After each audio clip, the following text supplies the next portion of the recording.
Michael Stewart, your company, Uzoob, it sounds a bit like YouTube, but with a Z in the middle. And I understand that's for Generation Z, which is broadly people born from the early and mid-90s onwards. That's correct, yes. Well, Uzoob was formed with the name U, as in the letter U, for you, the people. And the Z was Generation Z. And the last three letters, UBE, were for tube. So hence you have Uzoob. So what's the difference between you and indeed YouTube? What are you trying to achieve here that the big tech giants, the social media giants, frankly, haven't already achieved? Well, I'm coming from a personal perspective, a creative perspective. I've been involved in various forms of arts, Guildford Acting School, singing, creative areas, and regarding authorship, I've written Shakespeare for children. So the app was created with creativity in mind. I think so often, as somebody who performs live music myself, it's hard to get your stuff out there, isn't it? It's YouTube and the social media in general. It's a pretty difficult environment, particularly for young people.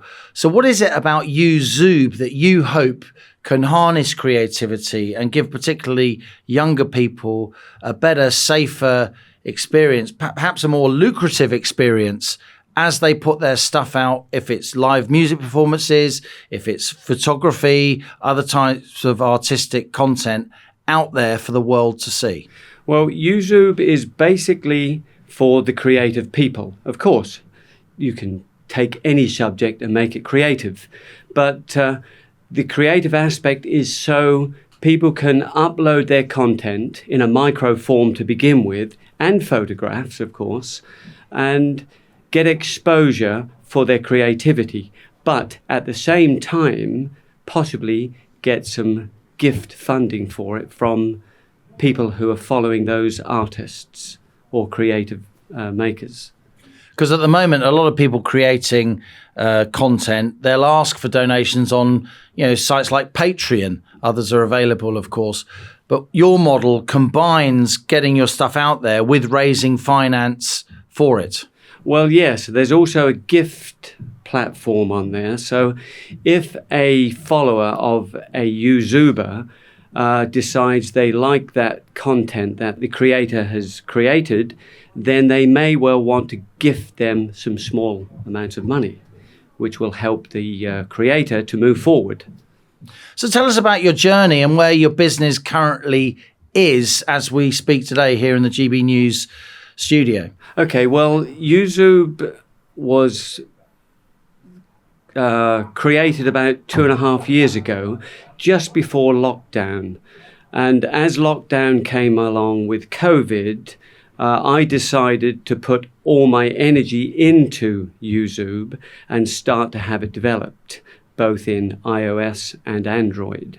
It's been a long journey, about 2 years, with a lot of help and discussions with my Indian-based team, who I discovered, a company called Fully Stop, who have been very good at what they're doing. And we are about 10 days away from launching the app as it is. We'll launch Android first, and then we'll go on to iOS in about a month's time. And what are you hoping for as you launch the app? How quickly do you think Uzoob could grow? And what's your unique selling point? Why should people bother to download your app onto their smartphone amidst the sea of other apps that are out there? Yeah, there are a lot of apps out there, but they're not necessarily creative apps. You've got the major big tech apps which cover influencing, this kind of thing. But my app, first of all, has a unique selling point with separating the channels for kids, teens and adults. Kids with parental guidance, so they won't be allowed on the platform unless the parent is monitoring the channel. Then you have a teens channel, and then you have the adult section.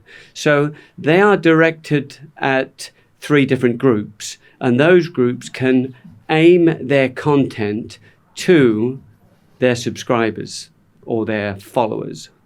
And there is another part of the app which allows the user, or rather the YouTuber, to upload their content and choose what areas they want their product or their creative videos or images exposed to. They can choose a particular interest before they upload or while they're uploading to focus their creativity to. It sounds to me like a bespoke version of what YouTube are doing. Obviously, you've got humble beginnings, and you haven't got Google behind you, of course, own YouTube. But it strikes me you're trying to make the process of putting your own creative content out there for other people around the world to see. You're trying to put it on a platform that is age segregated, allows people to more specifically target where their content is created, and allows them all within the same app to raise some money from viewers and listeners at the same time. Is that roughly right? That's pretty much it. And also there will be a UAds feature, or there is a UAds feature, which allows the creator to advertise their content to potential clients, customers, or just people who want to follow them. So they won't only just have their own user channel, they will have an opportunity to promote their product. Why is it, Michael, that the social media giants, the real titans of this new internet age, are pretty much all American? There's a few Chinese ones, there's a few Russian ones we don't know so much about here in the Western world. But where are the Brits? Where are the Europeans? Well, this is the big question, a great question, but they seem to be few and far between. I am a risk taker. I am, I am not afraid of a challenge, but definitely there needs to be some more creative tech product coming out of Great Britain. I think a lot of the lack of product or apps per se, from a larger perspective, is because the funding. There seems to be huge amounts of funding in California for these apps, even if they don't even get off the ground. Millions and millions seem to be available for these ideas in America. Whereas in Britain, we create great stuff, but we don't always get it funded. It's a big problem with British entrepreneurship. It's almost a cliche, isn't it? But it's true, as cliches quite often are, that we're great inventors here in the UK, but we're not great innovators. Innovation being, of course, the implementation of an invention, the commercialization of an invention. Why is it that our wealthy people, if you like, the people with the cash, seem to be a lot less entrepreneurial, a lot less risk-taking than their American counterparts? Well, again, that's a question I don't know. I don't know the answer to, but it's true, though, isn't it? It starts from electricity, doesn't it? Most of the electricity, which was when electricity was created, was funded by American companies first of all. So we seem to have a serious problem of funding great ideas. Now, there are many ideas which have developed, but people have had to go abroad to get the funding for it. I mean, you're right. Yeah, Michael Faraday from these parts. You've got, there's a very strong case that the UK invented computers in their first instances. It was a Brit that basically created the World Wide Web, of course, and so many other areas of science which dominate our modern lives. It must have been quite frustrating for you, Michael, to find it hard to raise money. So you've put a lot of your own cash into this business, haven't you? Have you completely bet the ranch? Yeah, pretty much. But no, we'll carry on even if there's hiccups along the way. But now we have a world exposure with the internet. I believe there is possibly more focus on Britain from a creative perspective and possibly investment. And the marketplace is open for everybody to come on board. But one of the great interesting things about the British market is I believe that Britain has great opportunity great people who can offer great support. With the internet, there's a great deal of opportunity here, which can be exposed to other forms of funding from abroad. I've already had several venture capital companies show an interest in YouTube, but they're more interested in seeing some traction first. Yeah, the one you get to see what your numbers are like. But that costs a lot of money. So the idea is to take one step at a time. What is your strategy here? I mean, a lot of people watching will wish you well. You're a British entrepreneur. You're a creative person, a content generator who's trying to get one over on the tech giants who, it must be said, often, certainly from my perspective, abuse the creative people. We don't get much money. I mean, I'm speaking in a personal capacity as a musician rather than as a GBNews presenter, of course. But others will say, look, you haven't got a hope, mate. They're going to see you as the sort of Eddie the Eagle of taking on YouTube, taking on Google, taking on Twitter. Do you really think you can get some traction? Yeah, I think there's a great opportunity of getting some traction because there are many people at this particular stage in the internet history who are rather frustrated with the large tech companies because they seem to want to encompass everything within their apps. There are a lot of influencers from unnamed tech giants who are not getting the traction that they thought they were going to get. And they're looking, in fact, hoping that there may be other apps that can give them some exposure in a similar fashion. Because we're not reinventing the wheel here. We're just trying to give a British European competition to the American big tech. Some politicians say here in the UK, maybe on the right of politics, and in the US would say the tech giants are more biased towards more left-wing politicians. Some musicians would say the tech giants are biased towards, very mainstream, very plain vanilla music. So alternative music can't come through. Do you think there's anything in that? And is that something that YouTube is trying to counter in its mission statement? Well, YouTube is not entering the political landscape.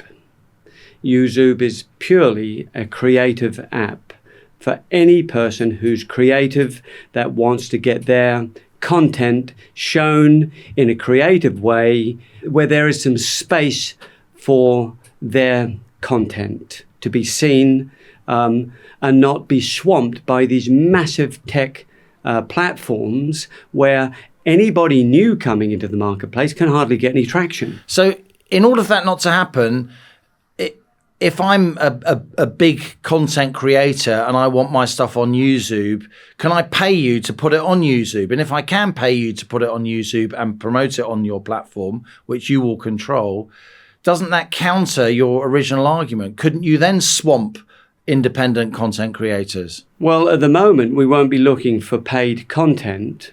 We're looking for the creative person because I'm creative myself. As I said to you earlier, I would be more happy to sing with a band in front of 10,000 people than having this interview. You are, of course. And I've done it many times. Of course, you're a naturally creative person, but isn't that the danger? Let's just say you have tremendous success, and let's just say YouTube really catches on as this place where alternative content providers can get their platform, can get their space, where the big tech giants won't take money from other, big corporations who can put their content and overlay the independent, more creative, more alternative people. But if you are successful, won't you just become like all the others? That's what I'm saying. Isn't there a sort of inevitability in sort of monopolization of ideas? I think there's always that potential, especially if you're looking or if you're getting huge venture capital input. But I want to steer the creative side of this app for everybody. Now, it's a romantic, holistic vision, but if it can be steered where it's a people's app rather than just a corporate identity, that's really where I'm trying to spearhead the direction of YouTube. It's a crowded market. There are absolutely massive incumbent players. How are you going to get your voice heard? How are you going to market this app so it breaks through? How are you going to make YouTube cool? Well, okay, YouTube is already cool. The name is cool, but it's a big challenge. But we have to start from the beginning. We don't have endless millions or billions. Most of these big tech companies are worth billions. So it's a tall order. I acknowledge that. But if you give up before you start, you're never going to take on anyone or launch something that you believe in. So even if big platforms want to buy into YouTube, they can still, of course, invest into the company, but I want to steer it in a creative direction rather than just a corporate identity.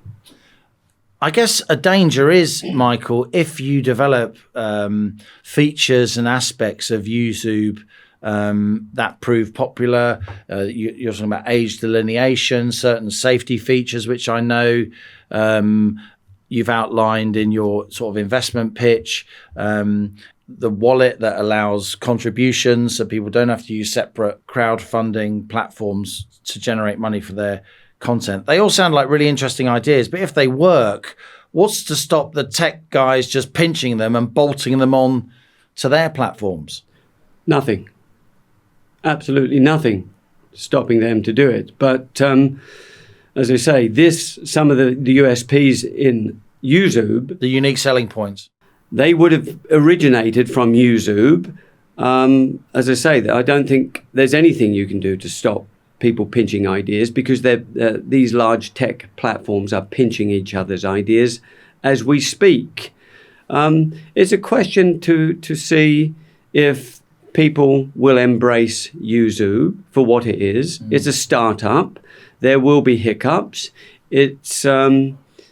It will continue to have new updates. We have new features in the pipeline. So it's really a question of taking the chance and seeing where it goes. Finally, Michael, you're obviously a creative, risk-taking person. A lot of viewers and listeners will absolutely salute you for that. It's the best of sort of British tradition. We are a nation of risk takers, people who have ideas that change the world. Is part of your strategy the notion that the big tech giants, in the end, if they become just too powerful, and many people would say they already are too powerful, governments around the world, not least in the US, the UK, and other very influential countries, will basically break them up? We had the breakup of Standard Oil and some of the huge conglomerates around the turn of the 19th and into the 20th century. Some people say we need a new era of trust busting, a new era of breaking up these really, really overly powerful, overmighty companies, the tech giants included. Do you think that could happen? Because if that was going to happen, that would really help the upstarts, the new companies, the competitors, the disruptors, companies like YouTube. Well, I think that's already happening in America, and I believe Britain is also looking into the what they call antitrust laws. And I think it would be a good thing for these large corporate tech companies to be broken up or reduced in size, or to have some limitations put on them, because they really do squeeze the competition out. And you've got to be a brave person to enter that market. You've got to be willing to lose as well as be successful. I'm very happy with my direction. I'm very happy with the team I'm working with. I hope to be happy in the future when we get some investment. Mm-hmm. And I just want to bring YouTube to the people in a creative way, so people who are currently frustrated with the large tech corporations, and I know several people who have 150,000 plus followers who are standing still on some of these platforms, and they're not gaining any further traction because those particular big tech platforms are saturated, and there's nothing wrong with competition. Let's face it, there's dozens of TV programs, TV channels. What's wrong with 1, 5, 10, 20 more social media platforms to compete with the large tech companies? Well, Michael, it's a hugely tall order you've set yourself, a massive challenge, but it's been great hearing about your ambitions, and thanks a lot for appearing on Money Talks. Well, thank you very much for inviting me. Thank you.